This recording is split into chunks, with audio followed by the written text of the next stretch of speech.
शांति निकेतन एक बार फिर रोशनी से जगमगाने वाला है, क्योंकि इस घर की असली धड़कन, इसकी आत्मा और इसकी पहचान तुलसी की वापसी होने जा रही है।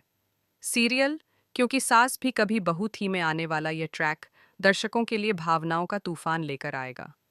इतने सालों की दूरी, गलतफहमियां, आरोप और आंसुओं के बाद अब वक्त है सच के सामने आने का और रिश्तों के दोबारा जुड़ने का। गौतम जब तुलसी को शांति निकेतन वापस लेकर आएगा, तब सिर्फ एक बहू या माँ की वापसी नहीं होगी, बल्कि उस घर की खुशियों, विश्वास और एकता की वापसी होगी। जब से तुलसी ने यह घर छोड़ा था, वीरानी हाउस की रौनक जैसे खत्म हो गई थी। दीवारें वहीं थीं, लोग वहीं थे, लेकिन अपनापन गायब था। हर त्योहार फीका, हर खुशी अधूरी और हर रिश्ता बिखरा बिखरा सा नजर आता था। तुलसी हमेशा से इस परिवार को एक डोर में बांधकर रखने वाली कड़ी रही है। वह सिर्फ रिश्तों को निभाती नहीं, उन्हें जीती है। उसे पता है कब सख्ती दिखानी है और कब ममता से सब कुछ संभाल लेना है। यही वजह है कि उसकी गैर मौजूदगी में घर का संतुलन पूरी तरह बिगड़ गया। मिहिर और तुलसी के रिश्ते में जो दरार आई, उसकी जड़ में झूठ और साजिश थी। नोना ने जो कहानी गढ़ी, उसने सबकी सोच को जहरीला बना दिया। मिहिर पर शक किया गया, तुलसी को टूटकर बिखरना पड़ा, और बच्चों ने अपने माता पिता के बीच बढ़ती दूरी को चुपचाप सहा।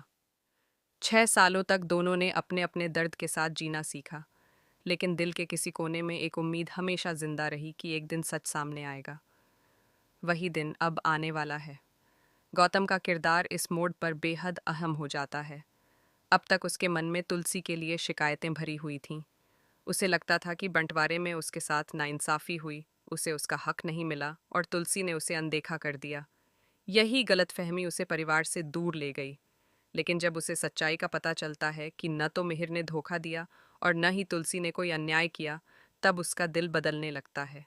उसे एहसास होता है कि उसने भी गुस्से और भ्रम में आकर रिश्तों को गलत समझा। सच जानने के बाद गौतम का पहला कदम यही होता है कि वह तुलसी को वापस लाए। वह समझ जाता है कि अगर इस परिवार को दोबारा एक करना है तो तुलसी का लौटना ज़रूरी है। जब वह तुलसी के सामने हाथ जोड़कर खड़ा होता है और अपनी गलतफहमी के लिए माफ़ी मांगता है, तो वह पल बेहद भावुक होता है। तुलसी के दिल में अब भी दर्द है, लेकिन वह नफ़रत से भरी नहीं है। उसने हमेशा रिश्तों को तोड़ने के बजाय जोड़ने की कोशिश की है। इसी बीच मिहिर भी आगे बढ़कर सच्चाई बताता है। वह मानता है कि परिस्थितियों ने उसे कमज़ोर बना दिया था, लेकिन उसने कभी तुलसी को धोखा नहीं दिया। उसके शब्दों में पछतावा भी है और प्यार भी। वह साफ कहता है कि उसके जीवन में अगर कोई सबसे ज़्यादा अहम है, तो वह तुलसी है।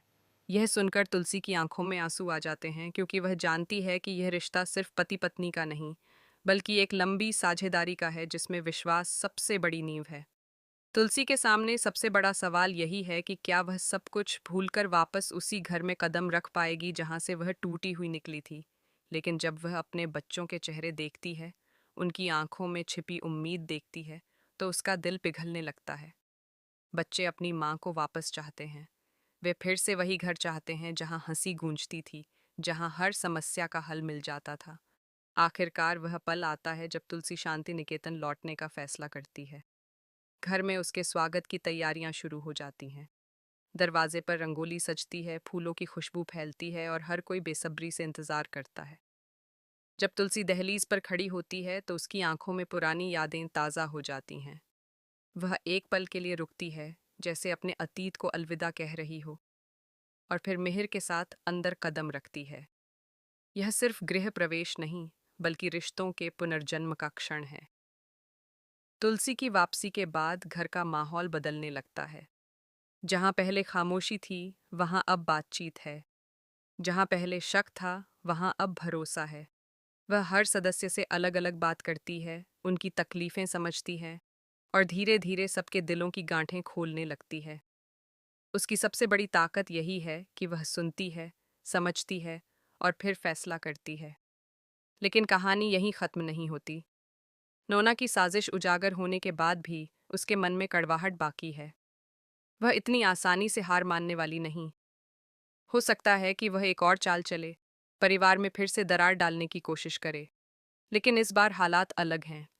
इस बार सच सबके सामने है और तुलसी पहले से ज्यादा मजबूत है। अब वह किसी भी साजिश को अपने परिवार को तोड़ने नहीं देगी। गौतम का बदलता रवैया भी घर के माहौल को सकारात्मक बनाता है। वह पहली बार खुलकर स्वीकार करता है कि उसने गलत सोचा। उसकी यह स्वीकृति बाकी लोगों को भी अपनी गलतियां मानने का हौसला देती है। धीरे धीरे परिवार के सभी सदस्य समझने लगते हैं कि रिश्ते अहम होते हैं, अहंकार नहीं। मिहिर और तुलसी के बीच भी एक नई शुरुआत होती है। दोनों तय करते हैं कि अब वे किसी तीसरे की बातों में आकर अपने विश्वास को कमजोर नहीं होने देंगे। वे खुलकर बातचीत करेंगे, हर शंका को उसी वक्त दूर करेंगे। उनका रिश्ता अब पहले से ज्यादा परिपक्व और मजबूत नजर आता है। शांति निकेतन में एक बार फिर त्योहारों की रौनक लौट आती है। पूजा की थाली में वही श्रद्धा है, रसोई में वही खुशबू है और आंगन में वही हंसी। बच्चे अपनी माँ के साथ समय बिताते हैं और बुजुर्गों के चेहरे पर संतोष दिखाई देता है। यह बदलाव एक दिन में नहीं आता, लेकिन तुलसी की मौजूदगी हर दिन को बेहतर बनाती जाती है। फिर भी दर्शकों के लिए रोमांच बना रहता है, क्योंकि हर खुशहाल मोड़ के पीछे एक नया इम्तिहान छिपा होता है। क्या तुलसी और मिहिर का यह मिलन हमेशा कायम रहेगा? क्या गौतम पूरी तरह अपनी पुरानी कड़वाहट छोड़ पाएगा? और क्या नोना सच में पीछे हटेगी या कोई नई साजिश रचेगी? आने वाले एपिसोड्स में इन सवालों के जवाब मिलेंगे। इतना तय है कि तुलसी की वापसी सिर्फ एक ट्रैक नहीं, बल्कि भावनाओं की बड़ी लहर है, जो दर्शकों को फिर से उसी दौर में ले जाएगी जब यह परिवार एकजुट था। यह कहानी हमें याद दिलाती है कि सच्चाई देर से सही सामने ज़रूर आती है, और अगर इरादे मजबूत हों तो टूटे रिश्ते भी दोबारा जुड़ सकते हैं। शांति निकेतन अब फिर से वही घर बनने की राह पर है, जहाँ प्यार, त्याग और विश्वास सबसे ऊपर है और जिसकी धुरी है तुलसी।